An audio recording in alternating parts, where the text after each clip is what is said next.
Magandang araw po sa inyong lahat. A week ago, someone sent me this letter. This is from VP Sara Duterte to the Office of Senate President Wing Gatchalian. Well, during that time po, I did not have ample time to check its validity, kaya i-park ko lang muna siya. Until I confirmed it via the press release of Senate President Wing Gatchalian himself, no? Ito po, ikukwento ko po sa inyo, no, para malaman din po ninyo. Well, while the impeachment trial was already ongoing, si VP Sara Duterte po, through a letter dated July 7, 2026, she requested that the Senate shoulder the cost of food, yung inumin, beverages, and catering services for her defense team. Kasama po dun yung support staff niya, tsaka yung mga witnesses nila, no? But here's the interesting part. Hindi lang po siya humihiling na sagutin ng Senado yung gastos, no? Gusto rin po nila na sila mismo yung pipili ng caterer. Now, let me ask a very simple question, mga kababayan. Isn't this the same Sara Duterte who repeatedly questioned government spending? Di po ba? Hindi ba siya rin po yung isa dun sa mga pinakamalakas magsalita tungkol sa paggastos ng gobyerno? Hindi po ba paulit-ulit nating naririnig sa kanya yung mga batikos niya tungkol sa catering, pagkain, meeting sa Congress, 'di ba? At iba't ibang government expenses, 'di ba? So what changed? Bakit kapag ibang opisina yung gumagastos, mali? Pero kapag yung sariling defense team na niya yung makikinabang dito, okay lang na ang taong bayan yung magbayad, 'di ba? Hypocrisy po at its best. Kapag iba yung gumagastos, galit na galit. Kapag siya yung makikinabang, biglang acceptable na. Parang hanash din niya yan dun sa mga corruption issues sa government, no? Pero pag sarili niyang corruption issues, hindi niya talaga maharap. So, walang accountability. Well, that is not a question of law. That is a question of consistency.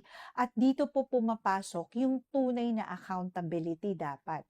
You cannot build your political brand on criticizing government spending, then later ask taxpayer to shoulder yung expenses mo when the spending benefits you.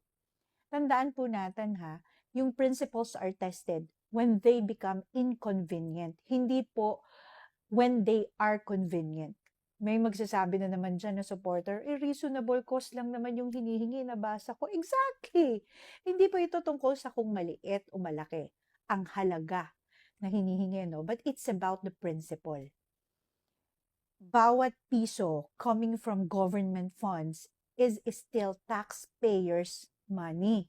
Hindi po iyan pera ng Senate, ng Senado. Hindi rin po yan pera ng Office of the Vice President. At lalong hindi rin po yan pera ng defense team. Wala pong nakalaan dyan. Pero iyan po ay pera ng bawat Pilipinong nagbabayad ng buwis. At isa pa po, kung public funds po yung gagamitin, bakit po yung request ay OVP accredited caterer pa yung magsusupply ng food? Should that government spending always be guided by transparency, proper procedures, and of course, accountability? Imagine this po, no? Kung ordinaryong government office yung gumawa na naman ito, sa tingin po ba ninyo papalakpakan ito ng mga taong matagal nang bumabati ko sa government spending? Or would they call it another example of unnecessary expense? 'Di ba? Well, standards cannot change depending on who benefits. Kung mali ang government spending sa tingin mo noon, then the same standard should apply today.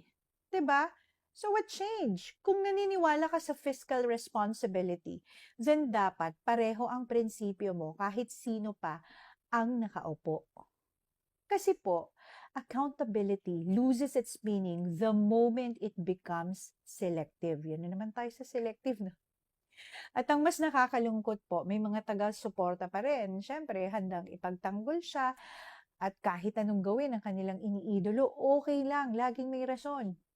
Siyempre, hindi na po nila sinusukat kung tama ba yan o mali. Yan yung napapansin ko. Ang sukatan na lang nila, kampi ba natin to o hindi? 'Di ba? Well, that is how democracies become weaker. Not because politicians become inconsistent, but because citizens stop demanding consistency from the politicians they support. At tandaan po ninyo ito ha, kung ngayon pa lang po, habang respondent pa lang si VP Sara sa impeachment, 'di ba? Meron na siyang mga ganitong klase ng request na naiisip niyang po pwede na gamitin ang pera ng taong bayan para sa sarili niyang depensa. Ano pa kaya kung meron ng mas malawak na kapangyarihan yung hahawakan niya, 'di ba?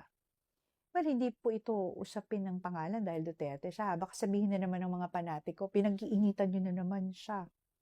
Isip-isip din po kayo. Hindi po ito usapin ng kulay at utang na loob. Learn to think critically. Tigilan niyo na rin po ako ng mga linyahan ng bayaran. May maleta, loyalista, magkano, bangag. Dahil baka po singilin ko kayo, wala po kayong pambayad. Usapin po ito ng prinsipyo. Because the taxes we pay are not meant to finance political convenience. They exist to serve the Filipino people, not the personal preferences of politicians like Sara Duterte.